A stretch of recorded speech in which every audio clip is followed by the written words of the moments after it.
ஒரு முக்கிய அறிவிப்பு. TN11B 2821, TN18V 8683, TN18B 8013 வாகனம் தயவு செய்து போய் எடுக்க உங்களை அன்போடு கூட கேட்டுக்கொள்கிறோம். TN11B 2821, TN1BV 8683, TN18BD 8013 தயவு செய்து அந்த வாகனத்தை கிளியர் பண்ணி கொடுங்க. நன்றி.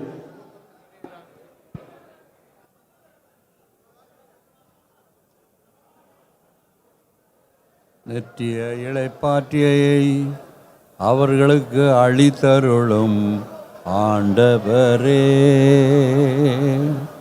முடிவில்லாத ஒளி இவர் மேல் ஒளிர்வதாக. Eternal rest grant to him, O Lord, and let perpetual light shine upon him. நித்திய ஒளி இவர் மேல் ஒளிரட்டும் ஆண்டவரே என்று இறைவனிடம் நம்முடைய தந்தை பேராயர், என்னுடைய உயர் நண்பர், நம்ம எல்லோர்களுக்கும் தந்தை, 10,000க்கு மேலான திருச்சபையை உருவாக்கிய தந்தை அவர்களுடைய இந்த நாளை நிகழ்வை நினைத்து மனமுருகி நம் அனைவரின் சார்பாக இறை அரசு சபையினுடைய தலைவராகிய நான், அவருடைய உற்ற நண்பர்களுள் ஒருவர் என்று சொல்லிக்கொள்வதிலே பெருமை கொள்கின்ற நான் இந்த இரங்கல் செய்தியை அளிக்க விரும்புகிறேன்.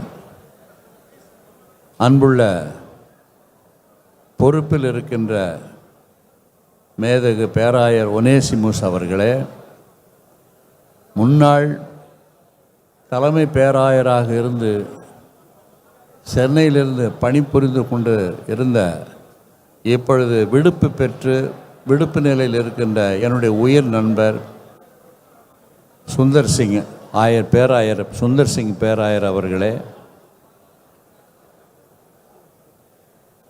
பேராயர் தந்தை பேராயருடைய மூத்த மகள் சென்னை பேராயர் கதிரொலி மாணிக்கம் அவர்களே, மற்றுமுள்ள ECI ஆயர் பெருமக்களே, பேராயர் பெருமக்களே, மற்ற சபையிலிருந்து வந்திருக்கின்ற பேராயர்களே, நண்பர்களே, சிறுபான்மை முன்னாள் தலைவர் அன்புக்கும் மரியாதைக்கும் உரிய பீட்டர் அல்போன்ஸ் அவர்களே, கிறிஸ்துவ நல்ல இணக்கத்தின் தலைவர் MLA என்னுடைய சகோதரர் முனைவர் இனிகோ இறுதியராஜ் அவர்களே,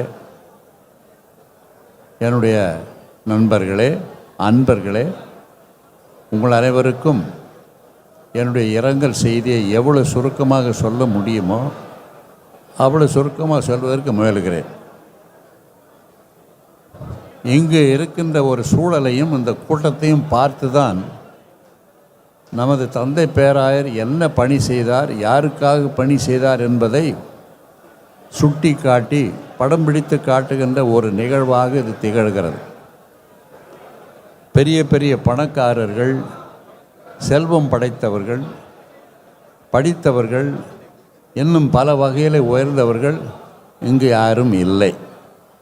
அதற்கு பதிலாக ஏழை எளிய இன்னும் நடுத்தர குடும்பத்திலிருந்து பிறந்து வளர்ந்த சகோதர சகோதரிகளைத்தான் நமது தந்தை பேராயரனுடைய இறுதி நிகழ்விலே பங்கேற்று கொண்டு கண்ணீரும் கம்மலியமாக அவரை வழி அனுப்பி வைப்பதற்கு இங்கு ஜெபித்து கொண்டிருக்கின்றார்கள், பாடல்களை பாடி அரங்கேற்றி கொண்டிருக்கின்றார்கள்.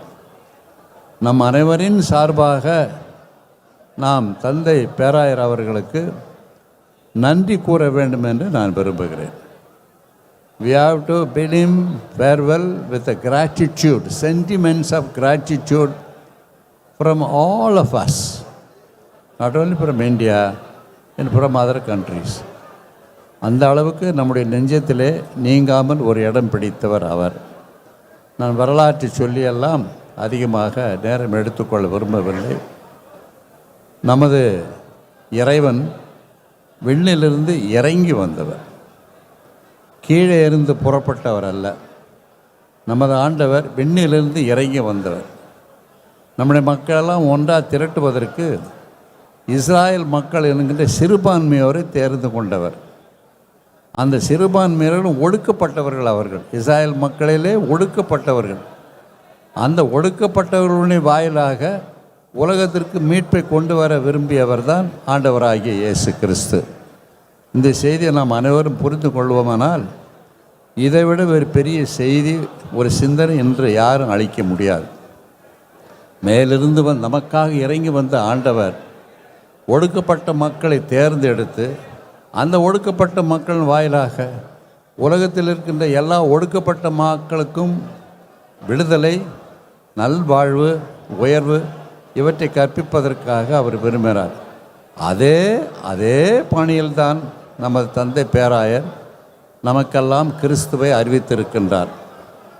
மக்கள் பணியே மகேஸ்வரன் பணி என்று சொல்வது போல ஏழை மக்களின் கண்ணீரை துடைத்து அவர்களுக்கு தேவையான கல்வி, பொருள் உதவி எல்லாம் செய்து அவர்களை உயர்த்துகின்ற அந்த நிகழ்வெல்லாம் பார்க்கின்ற பொழுது இயேசு கிறிஸ்துவனுடைய வாழ்வு தான் நமக்கு ஞாபகம் வருகிறார்.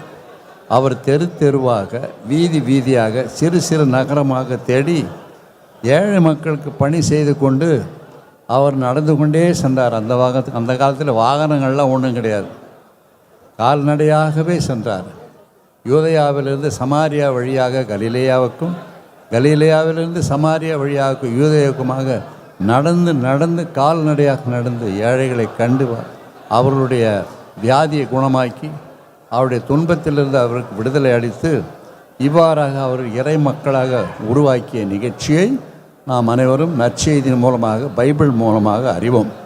அதே பாணியில்தான் நமது தந்தை பேராயர் அவர்கள் ஏழை மக்களின் வாயிலாக, ஏழைகள் உயர்ந்தால் உலகம் உயர்ந்தது போல், ஏழை மக்கள் அவருடைய கனிவிலே, அவருடைய மகிழ்ச்சியிலே இறைவனை பார்க்க முடியும் என்கின்ற கூற்றுக்கு இணங்க தன்னுடைய பணியை முடுக்கிவிட்டிருக்கின்றார்.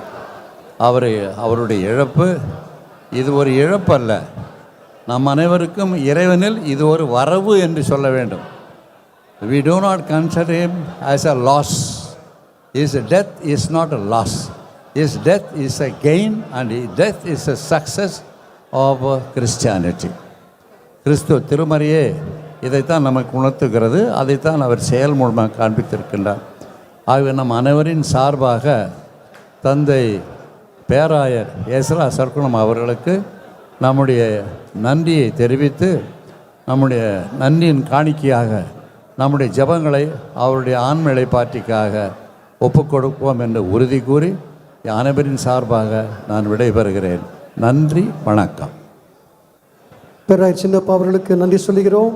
இப்பொழுதும் நம்முடைய மத்தியிலே ஆர்காட் லுத்தரன் சர்ச்சினுடைய பேராயர் bishop right reverend doctor Peter Paul Thomas அவர்கள் இருக்கிறார்கள். அவர்கள் 2 நிமிஷத்திற்குள்ளாக தன்னுடைய அஞ்சலியை செலுத்தும்படி அன்போடு கேட்டுக்கொள்கிறேன். Right reverend Peter Paul Thomas. நம்முடைய பிதாவாகிய கடவுளாலும் ஆண்டவராகிய இயேசு கிறிஸ்துவினாலும் நமக்கு கிருபையும் சமாதானமும்